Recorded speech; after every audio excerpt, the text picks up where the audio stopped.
ونعوذ بالله من شرور أنفسنا ومن سيئات أعمالنا من يهده الله فلا مضل له ومن يضلله فلا هادي له ونشهد أن لا إله إلا الله وحده لا شريك له ونشهد أن سيدنا ومولانا محمدا عبده ورسوله فقد قال الله تبارك وتعالى في كلامه المجيد وفي فرقانه الحميد أعوذ بالله من الشيطان الرجيم بسم الله الرحمن الرحيم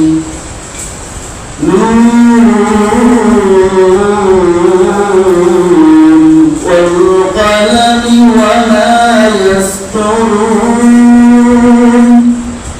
ما أنت بنعمة ربك بمجنون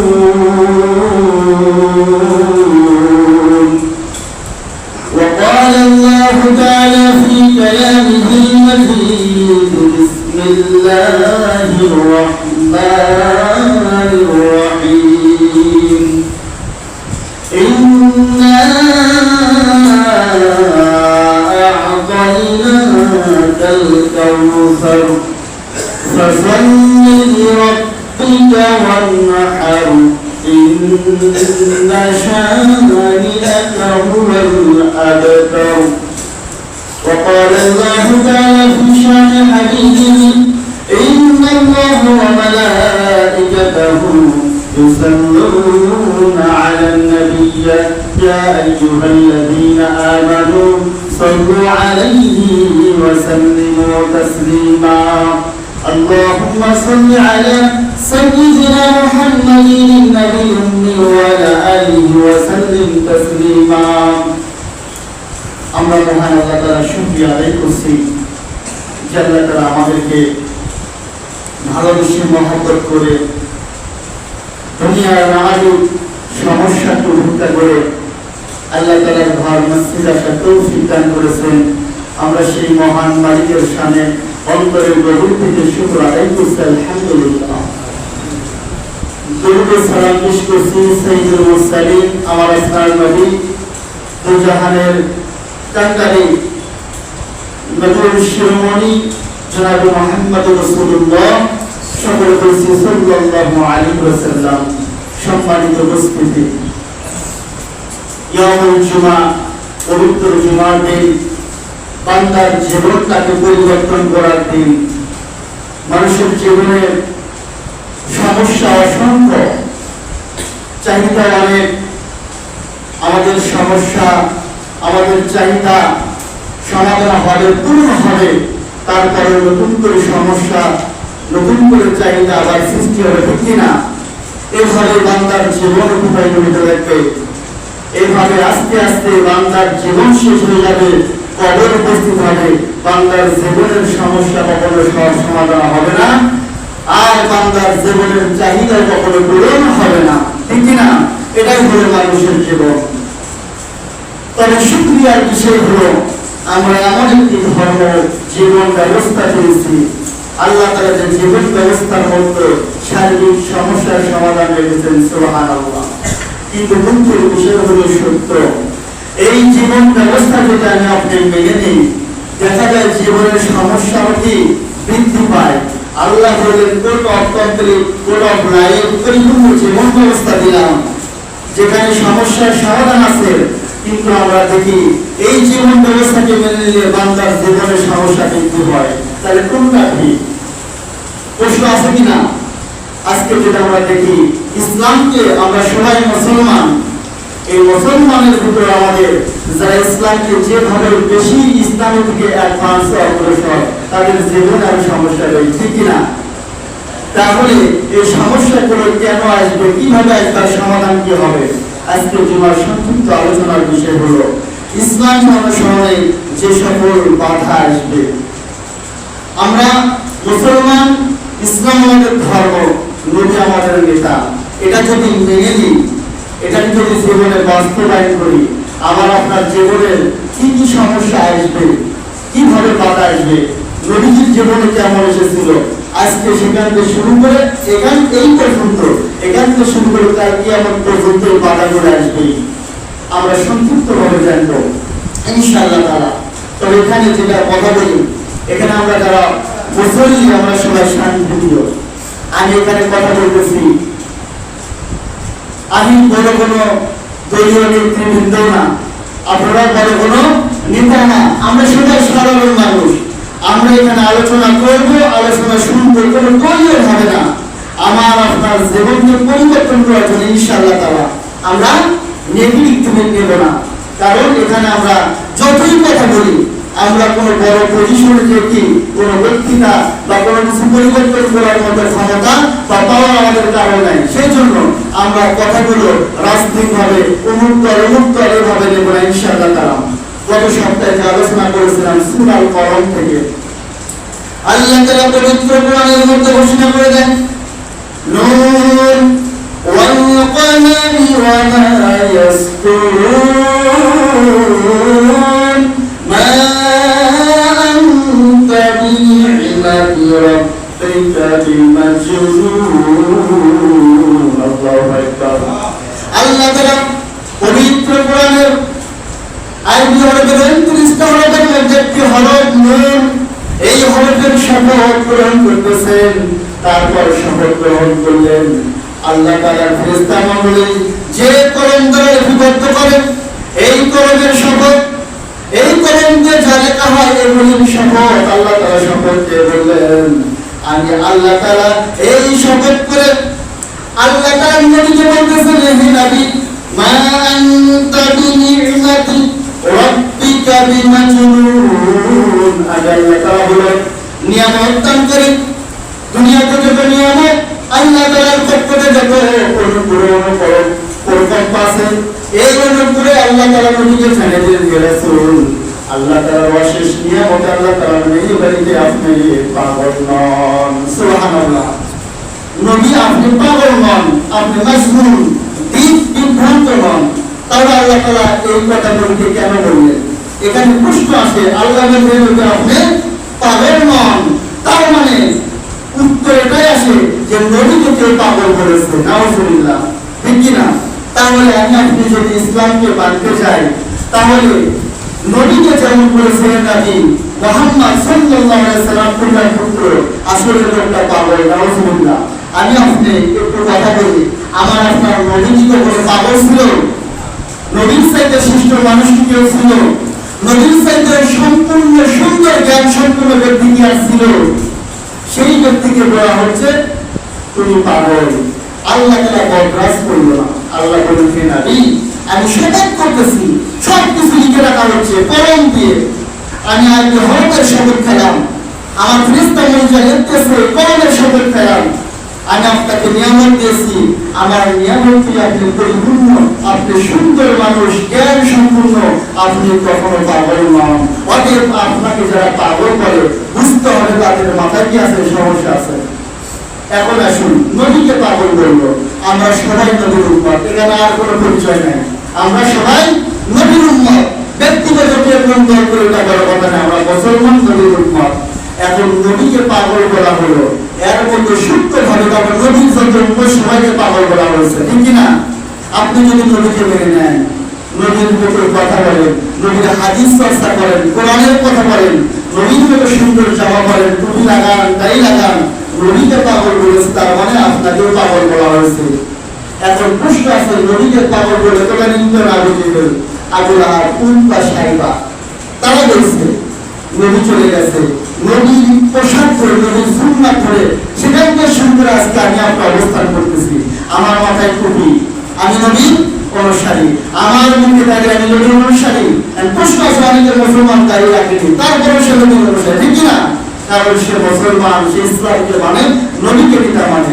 তাহলে প্রচন্ড ভাবে বালাগাত বান্দিকের ভাষায় রূপক ভাবে বলা যায়, যারা মুসলমান নবীর অনুসরণ করে, এই বেঈমানরা, ইসলাম বিদ্বেষীরা, তারা সবাই যেন বলতেছে নবী পাগল, নবী পদ্মা পাগল, নাউযুবিল্লাহ। কিন্তু আল্লাহ তাআলা বলেন নবী কখনো পাগল নন, নবীর মতো সুন্দর জ্ঞান সম্পন্ন মানুষ আর কেউ নাই। ওই নবীকে যারা অনুসরণ করবে, নবীর খাঁটি উম্মত যারা হবে, নবীর যারা হবে আলেম ওলামা, নবীকে যারা মেনে চলবে, এই মানুষগুলো দুনিয়াতে সুন্দর জ্ঞান সম্পন্ন। কিন্তু দুঃখের বিষয় হলো নবীকে যেমন সেই যুগে পাগল করা হচ্ছে, নবীর আলেমদেরকে যুগে যুগে পাগল করা হবে, প্রযুক্তি করা হবে, তাদেরকে গালি দেওয়া হবে। এটাই হলো বাস্তবতা। এই মুহূর্তে নবীরা সেই মানুষদের উপর কোন আক্রমণ করবে না, বরং ধৈর্য ধারণ করবে, ঠিক কিনা? তাহলে আপনি যদি ইসলাম নাকি নবীকে মেনে নেই, তাহলে আপনাকে আমাকে যে কোনো সমস্যার সম্মুখীন হতে হবে। এর ভিতরে মানুষের কথা, প্রযুক্তি আপনি ভালো হলে আপনাকে মন্দ হিসেবে উপস্থাপন করা হবে। নবীকে বলা হলো নবী পাগল, আল্লাহ বললেন না না পাগল না। নবী তারপর কোরআনের দাওয়াত দিয়ে যায়, এরপরে পড়া হলো নবী কবি, নাউযুবিল্লাহ। আজকে প্রশ্ন আসতে পারে যারা কবি, যারা লেখক, ভালো, অনেক জ্ঞান সম্পন্ন, কিন্তু আরবের মানুষের তখন প্রত্যেকে 10 জনের ভিতর 8 জনই কবিতা রচনা করতে পারতো। 8 জনের মধ্যে 10 জনের ভিতর 8 জনই কবিতা বলতে পারতো, কবিতা লিখতে পারতো, বর্ণনা করতে পারতো। তাদের কাছে একটা মানবিক বিষয় ছিল। একটা জিনিস যখন সবাই পারে, এই বিষয়টা তেমন গুরুত্ব বহন করে না। তারা বলল নবী একজন কবি, কবিরা যেমন কথা বলে নবী বলে, কিন্তু নবী কখনো কবিতা আবৃত্তি করেন না বা কবিতা কখনো রচনা করেন না। আল্লাহ বলতেছেন না, নবী কখনো কবি নয়, আমি তাদেরকে এই শিক্ষা দেইনি। আল্লাহ তাআলা বলেন ওয়ামা আলাইনা আলামনাহু শি'রা ওয়ামা ইয়ানবাগি, আমি তাকে আমার নবীকে কবিতায় শিক্ষা দেইনি, আর নবীদের জন্য কবিতা শিক্ষা কখনো শোভনীয় নয়। কারণ কবিরা দেখবেন অনুমান করে কথা বলে, তারা চিন্তা করে, গবেষণা করে। এই গবেষণা সঠিক হইতে পারে, ভুল হইতে পারে, কিন্তু নবীরা যে কথা বলে এটা কি কখনো ভুল হবে? এটা কখনো ভুল হবে না। যেটা বলবে ওটাই ঠিক, শুরুতে যেমন ঠিক শেষ পর্যন্ত ঠিক ছিল, থাকবে। কিন্তু কবিদের কথা, এক কবি লিখছে আমি চোখ বন্ধ করে আকাশের মাঝে দিয়ে কালো চুল দেখতে পাচ্ছি, আবার এক কবি বলতেছে আমি চোখ বন্ধ করলাম, চোখ আকাশের দিকে তাকাই দেখলাম, কখনো তো এক খন্ড বা এক চুল দেখতে পেলাম না। কবিদের মধ্যে কি দুইজনের মতামত এরকম, কিন্তু নবীদের কথা এক। কারণ আল্লাহ এক, নবীদের কথা একরকম। তারা অনুমান নির্ভর কোনো কথা বলবে না। আল্লাহ তাআলা বলবেন তোমরা কবি বলে নবীকে তোমরা গালি দিচ্ছ, উপহাস করতেছো, আসলে আমার নবী কবি নয়, আমার নবীরা আল্লাহ তাআলার পক্ষ থেকে তৈরি করেছেন। সুবহানাল্লাহ। এরপরে নবীকে প্রযুক্তি করা হচ্ছে জাদুকর, নবীকে জাদুকর বলা হয়। কারণ নবী সাল্লাল্লাহু আলাইহি ওয়াসাল্লাম মক্কার জমিনে যখন কোরআনের দাওয়াত দেয়, কোরআনের কথা বলে, মানুষ যখন জাহিলিয়াতের মতো নিমজ্জিত, জাহিলিয়াতের মতো অপকর্ম করে বসতো, যখন রাসূলের সময় কোরআনের বাণী প্রচার করে, মানুষের নোংরা অন্তরগুলো সঙ্গে সঙ্গে পরিষ্কার হয়ে যায়। সুবহানাল্লাহ। কারণ যার অন্তরে খারাপ চিন্তা চেতনা আছে, ইচ্ছা করলে মানুষকে হত্যা করে, ইচ্ছা করলে জিনার মধ্যে চলে যায়, নবী যখন কোরআনের দাওয়াত দিলেন, ওই মানুষগুলো তার মস্তিষ্কটা পরিশুদ্ধ হয়ে গেল। এত সুন্দর কথা, আমি তো খারাপের মধ্যে আছি বটে, নবী কোরআনের কথা শুনে, নবীজির দাওয়াত শুনে মানুষগুলো ভালো হয়ে যায়। তখন যারা খারাপের লিডার, সমাজকে অস্থিতিশীল করার জন্য তাদের পরিকল্পনা, এই মানুষগুলো বলবো আসলে এই ব্যক্তিটা জাদু করে, নাউযুবিল্লাহ। কারণ কোরআনটা জাদুর মতো কাজ করে, যে খারাপ মানুষগুলো কোরআনের কথা শুনে ভালো হয়ে যাচ্ছে। এটা ইসলামের একটা সৌন্দর্য, নবীজির মুআজিজা। কিন্তু সমাজে যখন ভালো কাজ হবে, যাদের অন্তরে মস্তিষ্ক ভালো, তাদের অন্তরে আত্মাতে খুশি হবে, আনন্দ লাগবে।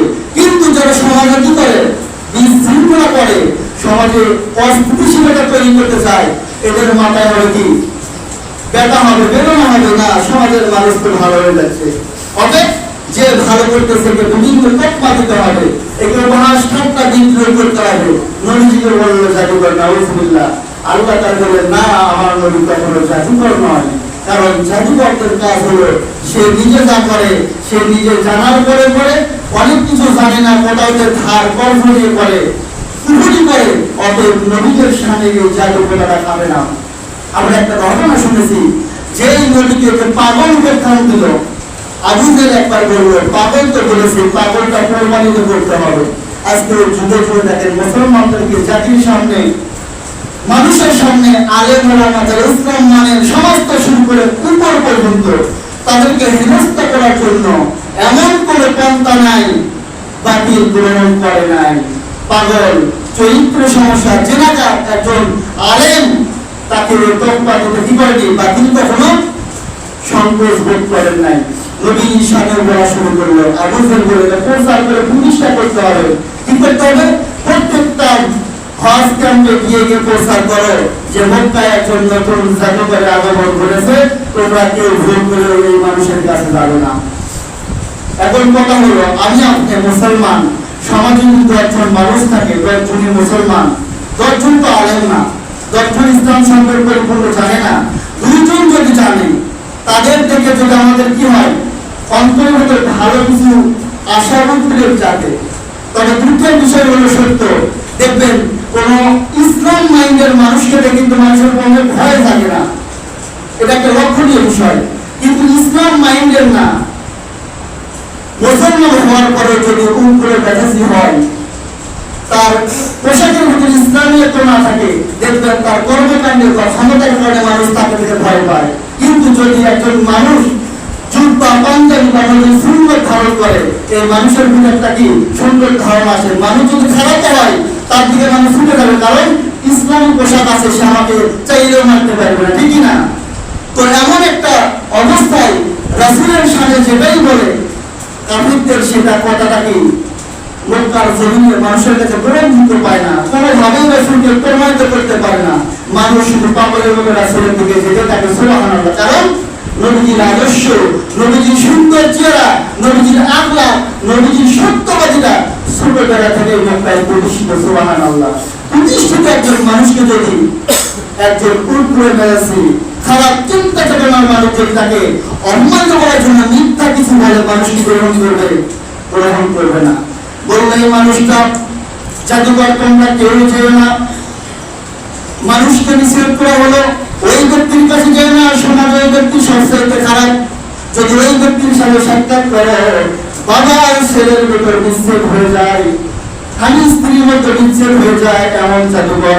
এই প্রশ্ন যখন ছুঁড়ে দেওয়া হলো, তখন মানুষরা সবাই ভাবলো যে হজ করতে এসেছি, মানুষ খারাপ জানি, তবে এই মানুষ কেমন খারাপ, কেমন জাদুকর, আমরা এই মানুষকে না রেখে যাবো না, সুবহানাল্লাহ।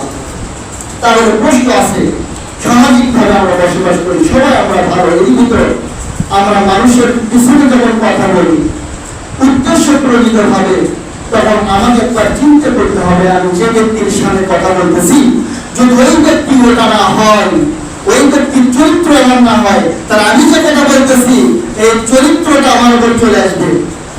বিবিচ্ছ বিষয় হলো, আমি যদি একটা ফুল বাগানকে ধ্বংস করার জন্য ষড়যন্ত্র করি, আপনি ফুল বাগানকে ধ্বংস করলেন, ফুল বাগানের শত্রু হলেন, আপনার বাগানে কখনো ফুল ফুটবে না, এটাই বাস্তবতা। আমি একটা মেসেজ দেওয়ার জন্য কথা বলতেছি, সেটা হলো আমরা কারণ না কারণে সবাই চাই যে আমার সন্তানকে হাফেজ বানাবো, সন্তানকে আলেম বানাবো, ইসলামের মাইন্ডের বানাবো, আমরা অনেকে নিয়োগ করে বলে ফেলি। তবে আমাকে চিন্তা করতে হবে, আপনার সন্তান যদি একজন ভালো আলেম হয়, আপনার সন্তান যদি ভালো একজন হাফেজ হয়, আপনার সন্তানের জন্য সমাজে কি কি বাধা আসবে, এগুলো মেনে নেওয়ার মন মানসিকতাকে সৃষ্টি করতে হবে। আর এটা আপনাকে চিন্তা করতে হবে। আজকে ইসলাম তো যখন প্রযুক্তি নবীজির সময় হলো রাসূলকে নিয়ে, আজকে তো আমাদের এখানে সমাজে কাফের নাই, তাহলে ইসলাম নিয়ে আলেমদের নিয়ে প্রযুক্তি কারা করতেছে? প্রশ্ন আসে কিনা? কাফেররা নবীজিকে প্রযুক্তি করেছে, নবীজিকে অপমান করেছে, গালি দিয়েছে, আজকে তো কাফের নাই। তবে এখানে একটা বিষয় হলো, কষ্ট নেবেন না, কাফেরদের চাইতে মুসলমানদের মধ্যে খারাপ একটা সাইড আছে, যে যেটা কাফেররা যে ক্ষতি করতে পারে না মুসলমানদের মাধ্যমে সেই ক্ষতি হয়, এদেরকে বলা হয় মুনাফিক। ঠিক কিনা? মুনাফিক। বদর উহুদের যুদ্ধ মুসলমানদের মাধ্যমে মুসলমানের যা ক্ষতি হয়েছে কাফেররা এই ক্ষতি করতে পারে নাই। তবে এই বিষয়ে আমরা আজ পর্যন্ত সতর্ক হতে পারি নাই। আজকে যখন মুসলমান এবং অমুসলমানদের প্রসঙ্গ আসে, দেখবেন মুসলমানদেরকে আমরা মুসলমানরাই কি করি? শিলবিদ্ধ করি, আঘাত করি। এই আঘাত করে মুসলমানদের মধ্যে বিরোধ সৃষ্টি করি। সম্মানিত মুআজ্জাজ মুহতারাম, মুসলমানরা শান্তি প্রিয়, আমরা শান্তি প্রিয়। এই শান্তি যাতে নষ্ট না হয় এই জন্য আমাদেরকে সংযত হতে হবে। তো যেটা বলতেছিলাম, পাগল জাদুকর নবীজিকে তো বাধা করো। আজকে আমরা ইসলাম মানলে 5 ওয়াক্ত সালাত এগুলো আমাদের এগুলো বলবে। এগুলো যখন বলে আমাকে আপনাকে কষ্ট লাগবে। কষ্ট লাগলে এটা একটা নবীজির সুন্নাত। আলেমদেরকে গালি দেয়, আলেমরা গালি শোনে, আর নবীজির সুন্নাত পালন হয়ে যায়। সুবহানাল্লাহ। আলেমদেরকে জেলে রাখে, আলেমরা জেল কাটে, নবীজির সুন্নাত আলেমের জীবনে বাস্তবায়ন হয়। সুবহানাল্লাহ। সেই জন্য মুমিনদের, মুসলমানদের হারাবার কিছু নাই। কষ্টের মধ্যে পড়লেও কি সে ইসলামের মধ্যে থাকে, সুখের মধ্যে থাকলেও ইসলামের মধ্যে থাকে। সম্মানিত উপস্থিতি, নবীজির সামনে যেটা প্রচার করা হলো যে নবীজি জাদুকর, সমস্ত মানুষ নবীজির কাছে চলে গেল দেখার জন্য কেমন জাদুকর। নবীজি মক্কার একটা মধ্যে বসে আল্লাহ কোরআন থেকে তেলাওয়াত করে, আর হাজী সাহেবরা ওই কথা শোনা বসে, রূপা সাহেবের কথা শুনে দেখতে যায় কেমন জাদুকর একটু দেখি। এই জাদুকরকে না দেখে আমরা বাড়িতে ফিরবো না। নবীজির সামনে যখন যাই, দূর থেকে নবীজির চেহারার দিকে তাকাই, সঙ্গে সঙ্গে তারা চিন্তা করে এত সুন্দর মানুষ, এত সুন্দর পোশাক, এই মানুষ কি করে পাগল হয় আর কি করে জাদুকর হয়। জাদুকরদের চেহারা দেখতে অন্যরকম, চুল বড় বড়, মুখ বড় বড়, চেহারার মধ্যে কোনো কি সৌন্দর্য নাই। পাগলদের চেহারার মধ্যে সৌন্দর্য নাই, জামাতে ময়লা, নোট বড় বড়, মাথার চুল এলোমেলো, কিন্তু নবীজির মাথার চুল সবসময় সুন্দর করে কি থাকতো? চিরুনি পকেটে থাকতো। সুবহানাল্লাহ। এত সুন্দর মানুষ জাদুকর কিভাবে হয় আর পাগল কি করে হয়? লোকজন আস্তে আস্তে নবীজির কাছে গেল, দেখি পাগল জাদুকর কি কথা বলে, এটা একটু শুনি। যখন নবীজির সামনে চলে গেল, নবীজির মধ্যে কালামুল হাকিম শরীফ তেলাওয়াত হচ্ছে, কোরআনের তেলাওয়াত শুনে মানুষের মুখ দিয়ে অটোমেটিক বের হয়ে গেল লা ইলাহা ইল্লাল্লাহু মুহাম্মাদুর রাসূলুল্লাহ। আল্লাহু আকবার। এর মেসেজ একটা দিচ্ছি। আজকে আমি আপনি সমাজে যখন বসবাস করি, আমার জীবনের চাহিদা প্রয়োজন মিটানোর জন্য দুইটা পথ আছে। একটা হলো ন্যায়ের পথ, একটা হলো অন্যায়ের পথ। আমার জীবনে একটা জিনিস প্রয়োজন, সম্পদ প্রয়োজন, ক্ষমতা প্রয়োজন। এটা আপনি কিভাবে পূরণ করবেন? ন্যায়ের পথে পূরণ করবেন না অন্যায় ভাবে পূরণ করবেন? কিন্তু সমাজে আমরা যখন ন্যায়ের কথা বলি, মানুষ ন্যায়কে ভুলে ওই জিনিস পাওয়ার জন্য অন্যায় পথে হাত বাড়ায়, ঠিক কিনা? এইগুলো পাওয়ার জন্য আপনার ন্যায় একটা পথ আছে, অন্যায় একটা পথ আছে। কোন পথ গ্রহণ করবেন আপনি আপনার চাহিদা পূরণ করার জন্য? সেই জন্য আমাদের সিদ্ধান্ত গ্রহণ করতে হবে যে যে মানুষগুলো সমাজে ভালো আছে আমরা তাদেরকে অ্যাপ্রিশিয়েট করব, তাদের সাথে থাকবো, তাদের নামে বিভিন্ন তকমা দেবো না, গাড়ি দেবো না। যদি গাড়ি দেয় তাহলে নবীজির সামনে যেমন এগুলো শব্দ ব্যবহার করা হয়েছে নবীজিকে ছোট করার জন্য, নবীজিকে ঠান্ডা করার জন্য, আল্লাহ বলতেছেন নবীকে ঠান্ডা করার জন্য যেগুলো কথা বলা হয়েছে আমি আল্লাহ তাআলা ভুলে দিয়েছি। নবীজির মান আর শান বৃদ্ধি হয়ে গেছে। যারা নবীজিকে এই সব কথা বলেছে তারা কি হয়ে গেছে? সমাজে ধ্বংস হয়ে গেছে। আল্লাহ তাআলা এই কথা সূরা কাউসারের মধ্যে বলেছেন, ইন্না আতাইনাকাল কাউসার ফাসাল্লি লিরাব্বিকা ওয়ানহার ইন্না শানিয়াকা হুয়াল আবতার। শেষ আয়াতের মধ্যে একটা তকমা দেওয়া হয়েছে। শেষের কাফেররা বলল, মুহাম্মদ তুমি যখন তুমি ধর্ম প্রচার করো, এত সুন্দর কথা বলো, ইসলামের কথা বলো, তোমার পোশাক সুন্দর, কত সুন্দর, সব কি সুন্দর, কিন্তু তোমার তো পিতা মাতা নাই, তোমার তো পুরুষ বংশ নাই, তোমার সম্পদ নাই, তোমার ক্ষমতা নাই। 2 দিন পরে যখন তুমি মারা যাবা, তোমার ছেলে নাই, তোমার নাম দেওয়ার মতো কেউ থাকবে না, সমাজে দেখবে না। প্রশ্ন আসে, তুমি ইসলাম নামে 5 ওয়াক্ত সালাত আদায় করো, সুন্দর জীবন যাপন করো, তুমি বেশি হক কথা বলো না, তোমার পক্ষে 10 জনের মধ্যে 1 জন থাকবে, 9 জন আমার পক্ষে থাকবে, তোমাকে হেনস্থা করতে আমার সময় লাগবে না, ঠিক না? নবীকে বলা হলো আপনার তো ছেলে নাই, আপনি তো নির্বংশ, মক্কা 10 জনের 9 জনই আমাদের পক্ষে, আপনার পক্ষে 1 জন, ওদের 20-এর যদি বসি আমাদের পক্ষে ভোট দেবে, আপনার পক্ষে কেউ ভোট দেবে, ঠিক না? আল্লাহ তাআলা বলছে ইন্নাল্লাহা ইয়া'মুরু বিল আদলি ওয়াল ইহসান, হে বিচারকরা তোমরা বিচার যখন করবা ন্যায় ইনসাফের সাথে বিচার করো, এজেন্ডা যেটা দেওয়া হয়েছিল এজেন্ডার উপর বিচার করো। কিন্তু সমাজে দেখা গেল আপনি যখন বসবেন, ওই যে একজন আঘাত করেছে ব্যক্তিকে, আঘাতপ্রাপ্ত ব্যক্তি বলছে বিচার চাই, বিচারে বসার পরে বিচারক মন্ডলী বলতেছে যে আঘাত করে তাকে বলছে তোমার হাত ঠিক আছে কিনা, আমার কথা বুঝতেছেন? যিনি মারলো আঘাতপ্রাপ্ত ব্যক্তির দিকে কোনো দৃষ্টি নাই, যিনি আঘাত করেছে তাকে বলতেছে তুমি ঠিক আছো কিনা। আল্লাহ বলে তোমরা ন্যায় ইনসাফের সাথে বিচার করো। সমাজ সেই সময় আজ পর্যন্ত দেখেন কষ্ট নেবেন না, অসহায় যদি আপনি নিরীহ হন আপনার পক্ষে 10 জনের 9 জনের 1 জন আপনার পক্ষে, 9 জন তার পক্ষে, আপনার তো কেউ নাই। আল্লাহ বলতেছেন কাউকে লাগবে না, যে ন্যায়ের পক্ষে থাকবে যদি এক হয় এই একের পক্ষে আল্লাহ রাজি, পুরো পৃথিবী রাজি, আলহামদুলিল্লাহ। এই দিক চিন্তা বিশ্বাস আমাকে রাখতে হবে। আমাদের বাংলাদেশের ওসমান হাদি কাজ করল 1 বছর, মানুষের অন্তরে হাজার বছরের জন্য স্থান করল। আজকে অনেক শিক্ষাবিদ, অনেক আলেম ওলামা থাকেন বছরের বছর চাকরি করতেছে, শিক্ষা প্রতিষ্ঠানে শিক্ষা দিছে, টিচিং দিছে, 30 বছর শিক্ষকতা করছে, অবসর দিচ্ছে, সরকার বেতন দিচ্ছে। এই ব্যক্তির নাম হাজী শরীফুল্লাহর সাথে কিন্তু ওঠে না, পৃথিবীর সাথে ওঠে না। কেন? কারণ তিনি শিক্ষিত হলেও তার চিন্তা সমাজ পরিবর্তনের জন্য ছিল না, ইসলামকে প্রতিষ্ঠার জন্য ছিল না, ন্যায় প্রতিষ্ঠার জন্য তার চিন্তা ছিল না। সেই জন্য তার 30 বছর কেটে গেছে শিক্ষার জীবন, মানুষকে শিক্ষিত করেছে, কিন্তু 30 বছরের মধ্যে 30 দিনও সামাজিক কোনো চিন্তা গবেষণা ছিল না।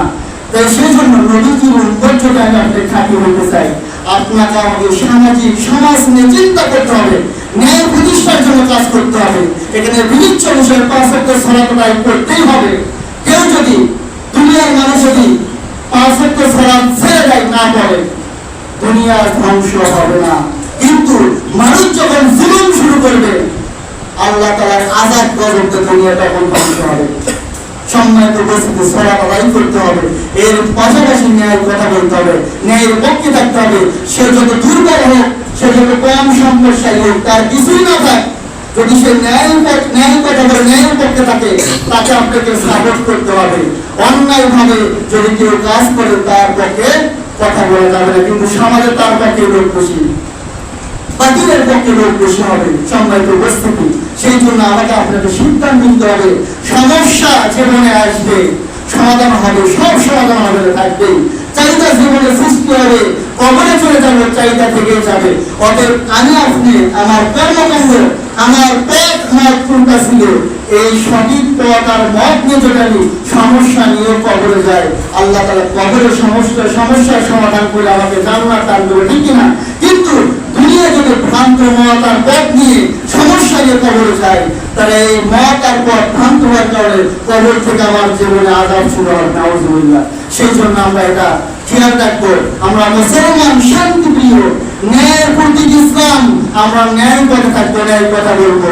তবে এখানে দুঃখের বিষয় হলো সত্য, আমরা যদি হক কথা বলতে চাই, হক কথা সবার মধ্যে বের হবে না। এর জন্য আলাদা প্র্যাকটিস করতে হয়। আমরা কবরের 3টা প্রশ্ন উত্তর মুখস্থ করে গেলে কবরে আসবে না। কেন?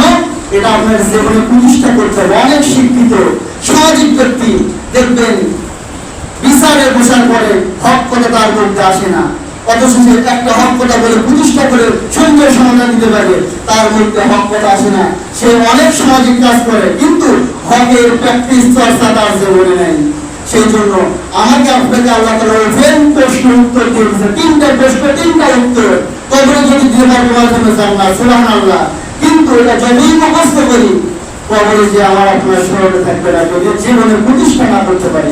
সম্মানিত উপস্থিতি, সেই জন্য হক ন্যায় আমার জীবনে প্রতিষ্ঠা করতে হবে। শুধু নামাজ প্রতিষ্ঠা করা যেমন ফরজ মনে করি, হক প্রতিষ্ঠা করা ফরজ। নবীজির জীবনে নামাজ কাজে হয়েছে হক প্রতিষ্ঠা করার জন্য। আমাদের কাছে রোজা চলে গেল, নবী জীবনে রোজা রাখার দরকার নেই, রোজা ভেঙে গেল। 17 রমজান বদরের প্রাণ করে। রোজার দরকার নাই, অন্যভাবে নেবে না। নবী বলে নিজের নবী আগে পাহাড় করে রোজা ভাঙবার, নবী রোজা ছেড়ে দিলাম। এখন রোজার চাইতে যুদ্ধ করে হক প্রতিষ্ঠা করা সবচেয়ে খরচ। আজকে সমাজে হক নাই, একটা বিচার আজকে ফয়সালা সমাজে হবে না। কারণ ওই যেটা বললাম, যে আঘাতপ্রাপ্ত আক্রান্ত সে আপনাকে ডাকবে, সবাই মিলে তার উপর আরো কি করবে, চাপ দেবে। সে যেটুকু আহত হয়েছিল এই বিচারে কেন সে নিহত হয়ে যাবে। আর যার ক্ষমতার বাহাদুর ছিল সে আরো লাফালাফি করবে। আমরা বলি সমাজে বিচার নাই, কারণ সমাজে সেই সব মানুষ আজকে নাই, সেই জন্য সমাজে বিচার নাই। সে নিরীহ হয়েছে, তার উপর অন্যায় করা হয়েছে, অন্যায়ের পক্ষে কথা বলে নেই।